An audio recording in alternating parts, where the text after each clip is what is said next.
ChatGPT Image 2.0, c'est sorti hier à 21h et on est déjà dans les starting blocks. Alors, l'introduction de ChatGPT Image 2.0, elle s'est faite à travers une vidéo impressionnante où on voit les créations de Image 2.0. S'en est suivi une conférence avec Sam Altman et des collaborateurs. Et en fait, c'est surpuissant ce qu'on arrive à faire aujourd'hui avec ChatGPT Image 2.0.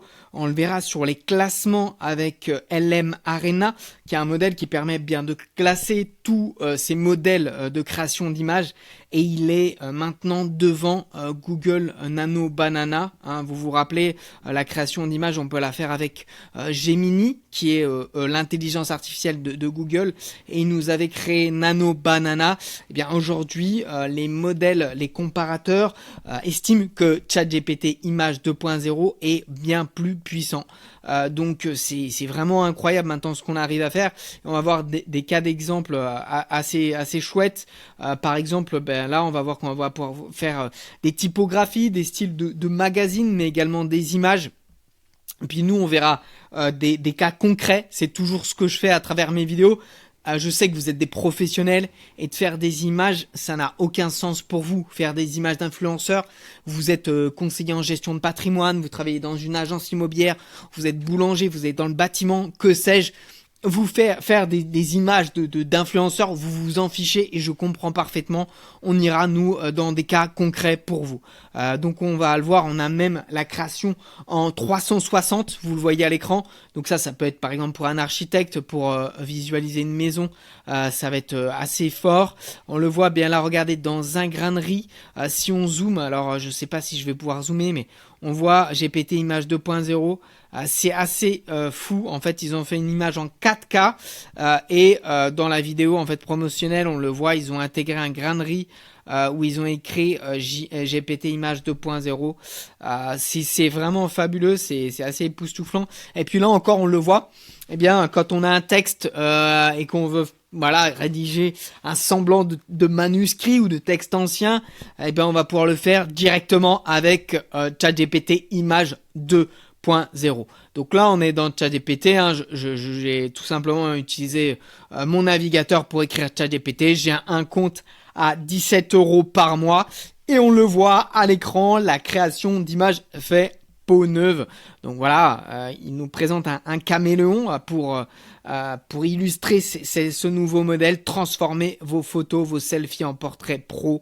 Donc ça va être pour LinkedIn, des BD qui vont vous permettre peut-être si vous travaillez, je sais pas moi, dans un cabinet marketing ou si vous êtes dans un cursus où vous vendez des formations ou que sais-je, eh bien exprimer ou en tout cas expliquer quelque chose à votre client via une BD, ça va être ultra efficace. Donc ça, on le verra également. Vos idées en images, là ça va être un petit peu des plans, des petits schémas que vous allez pouvoir utiliser, des prototypes de la sorte. Et puis on va commencer à créer. Alors à l'écran, moi j'ai déjà fait des cas d'usage, je vais vous montrer un petit peu tout ça. Sur la gauche, vous vous rappelez, on a toutes les requêtes qu'on a fait. Revenons-en à nos moutons. Donc on est dans ChatGPT classique, le navigateur, on n'est pas obligé d'aller dans notre application, juste utiliser ChatGPT et vous allez pouvoir créer une image. Donc quand on met créer une image juste ici, on va avoir des suggestions, par exemple créer un portrait studio, on l'a vu, afficher un plan, des croquis, juste ici en bas, on a quelques nouveautés comme la partie BD qui est assez chouette, le journal un petit peu à l'ancienne qui est très sympa.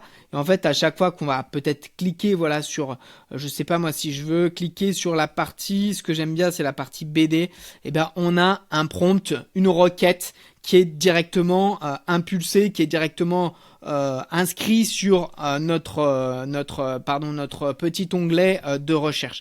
Mais nous, ce qu'on va voir, c'est des cas d'usage que j'ai fait. Alors par exemple, c'est assez époustouflant, donc je vais donner une requête sous forme JSON. Donc JSON, c'est ce que vous voyez à l'écran. C'est intéressant de comprendre comment on parle à l'intelligence artificielle.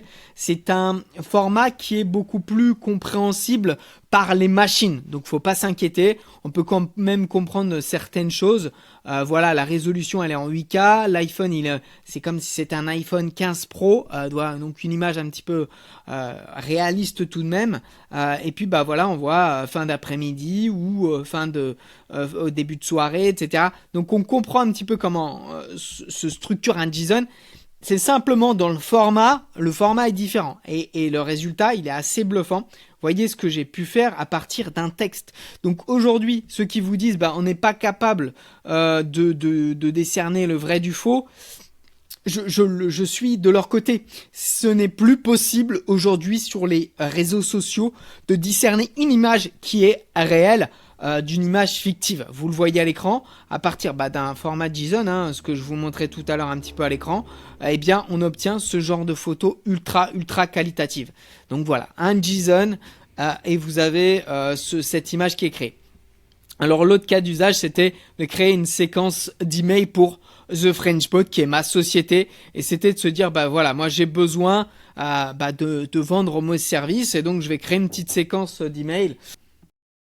Et donc cette séquence de mail, vous le voyez, par exemple j'ai la première séquence et on va le faire défiler. On a 5 modules qui vont nous permettre de faire comprendre à nos clients ce qu'on propose, nos services. Donc ça c'est un cas d'usage. Donc tous ces prompts que j'ai mis ici, vous les retrouverez dans un guide que j'ai créé. Donc vous aurez juste à commenter ChatGPT et je vous enverrai le guide. Vous avez même les prompts qui vont vous permettre d'utiliser ça dans vos métiers. Si vous êtes dans le marketing, en conseil de gestion de patrimoine, vous avez à chaque fois les prompts qui sont adaptés à vos cas d'usage. J'en reviens un petit peu à nos créations et à la prochaine étape. Alors je l'ai fait également avec comme un site multipage, donc toujours pareil pour The French Bot, avec notre charte graphique, on la reconnaît, le côté un petit peu violet, sombre, cyberpunk, on l'a à l'écran, donc il nous fait un petit peu ce système d'application de marque avec le petit guide visuel si on a des collaborateurs ou si on veut l'envoyer à une intelligence artificielle pour qu'elle puisse se servir de ça pour nous donner des livrables. Alors ça, j'adore, c'est la partie 360 degrés. Donc je lui ai demandé de créer une image de Paris en 1920 et regardez la puissance de ces outils. Aujourd'hui, on va avoir une résolution qui est assez importante et on va pouvoir comme ça générer, on le voit la sortie du métro juste ici. Et donc c'est assez marrant parce que du coup en 1920, je ne suis pas sûr qu'il y avait le métro. Et donc il y a un mélange de moderne et de nouveau, donc c'est assez intéressant. Et donc un nouveau cas d'usage, c'est de créer par exemple une infographie comme ça d'une recette de cuisine. C'est super chouette, on les voit ces pâtes aux champignons qui ont l'air assez savoureuses avec du parmesan, du persil. Donc il nous a fait notre petite infographie ultra efficace. Alors une autre quête, c'est de se dire je veux créer une photo assez réaliste. Regardez ce qu'il nous a fait. Donc c'est vraiment encore une fois, je tiens à vous le dire, c'est ultra pertinent et on n'arrive plus à trier le bon grain de livret, si je puis dire.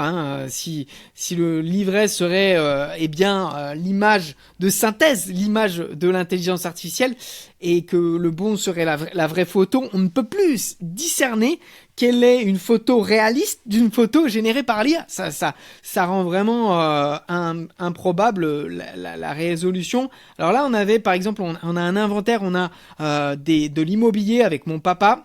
Et il y a un locataire qui sort et un nouveau venu. Donc en à peine quelques jours, il a fallu vite faire ces changements. Et on a un inventaire de tout ce qu'il y a dans le bien immobilier.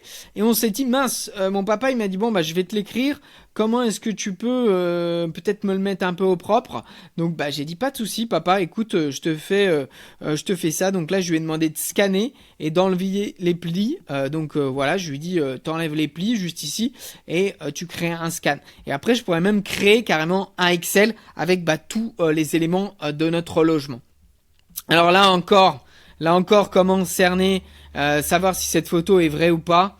eh ben elle est fausse, elle est entièrement générée par l'IA. C'est ça qui est fou. Aujourd'hui, ça rend vraiment barjot parce que à partir encore une fois d'un JSON, vous vous rappelez ce langage machine, eh bien j'ai pu générer cette image d'une Parisienne ou en tout cas d'une personne qui est accoudée à une terrasse. Et on ne peut plus savoir si c'est vrai ou non, et ça ne l'est pas. Voilà, donc je suis ensuite passé sur la création d'un PDF. Je voulais me dire, bah là, on va essayer de générer des PDF, parce qu'on a des gens qui ont besoin de générer des PDF. Bah, ça a quand même été assez bluffant. Donc en fait, nous, on a ce qu'on appelle un agent Claude. Donc là, je suis sur un site internet qu'on a créé. Notre agent Claude, il va permettre d'avoir notre calendrier, nos mails depuis notre téléphone. L'idée, c'est de gérer, comme je le fais moi avec mon téléphone, gérer directement notre planning, notre CRM et tous les éléments qui composent aujourd'hui nos outils directement depuis son téléphone. Donc ça, c'est ce qu'on fait avec les entreprises. Et je voulais qu'il me génère un PDF qui présente l'agent Claude. Donc un agent, une conversation, à chaque fois monte mon agenda, réponds aux mails, c'est ultra pertinent.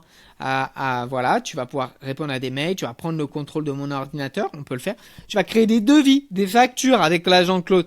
Donc tout ça, c'est assez efficace. On voit, il peut afficher, il peut prendre un rendez-vous, il peut supprimer des rendez-vous, on peut ajouter dans notre base de données, on va pouvoir générer des sites internet depuis Telegram. Enfin, c'est assez puissant ce qu'on arrive à faire maintenant, ce qu'on met en place avec cet agent Claude.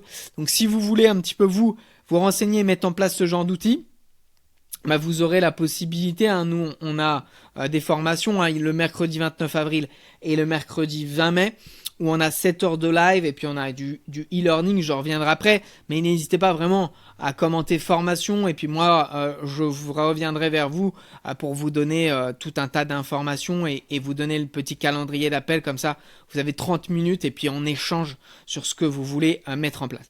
Donc là c'est très bien, on a vu plein de cas d'usage, mais maintenant on va rentrer vraiment dans le cœur du sujet. Et ce qu'on va se dire ici, on va partir dans créer une image, on va se dire je suis agent immobilier. Et on va lui demander de me créer une petite infographie, une petite image par rapport à mon métier. Donc je m'appelle Julien Luneau, je suis agent immobilier à Dijon pour Orpi et je veux que tu me crées une petite image que je vais pouvoir partager sur LinkedIn qui explique que j'ai un système d'apporteur d'affaires. Ne mets pas trop de texte, vraiment sois concis et tu vas mettre le logo d'Orpi. Je vais te donner une image de moi et tu vas pouvoir me faire cette petite infographie. Je donne 10% à celui qui m'apporte une affaire. Il a un logement à vendre, je lui donne 10%. Allez, super, je lui ai donné une image. Alors c'est pas la meilleure image qui soit parce que c'était cet hiver, donc j'avais un bonnet, etc. Mais c'est pas grave, je lui ai donné l'image et je lance la requête. Nous on va ensuite passer sur un nouveau cas d'usage. On va ouvrir donc un nouveau GPT, donc on voit qu'il est en train de créer l'image juste ici. On crée une nouvelle infographie, on va partir ici, on va créer une image. Et ce qu'on va lui demander, je suis conseiller en gestion de patrimoine et je veux que tu fasses une infographie pour un client qui s'appelle Monsieur Dubourg, D-U-B-O-U-R-G, qui a 40% d'immobilier, il a 20% en assurance vie, il a 10% d'or et il a 20% ou 30% de SCPI. Je veux que tu me fasses cette infographie avec un design ultra premium et tu vas utiliser la charte graphique de The French Boat que je te partage maintenant.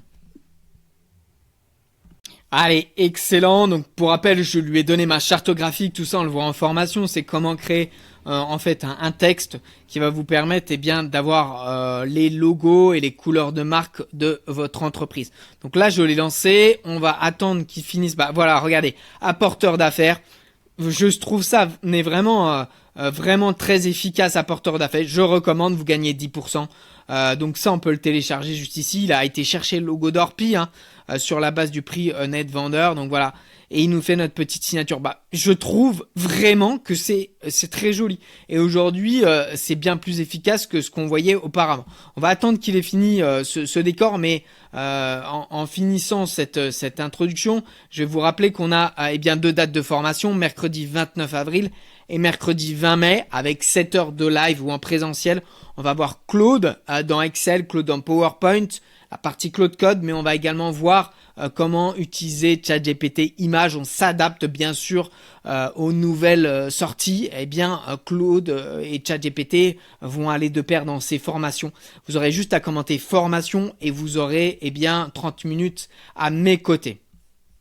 Alors voici le résultat. Donc bon, la charte graphique de The French Bot, elle se prête pas tellement au métier de conseiller en gestion de patrimoine, mais on pourrait voilà donner vraiment une autre couleur de marque. On voit que Monsieur Dubourg, eh bien, il est bien représenté, hein, bien écrit, etc.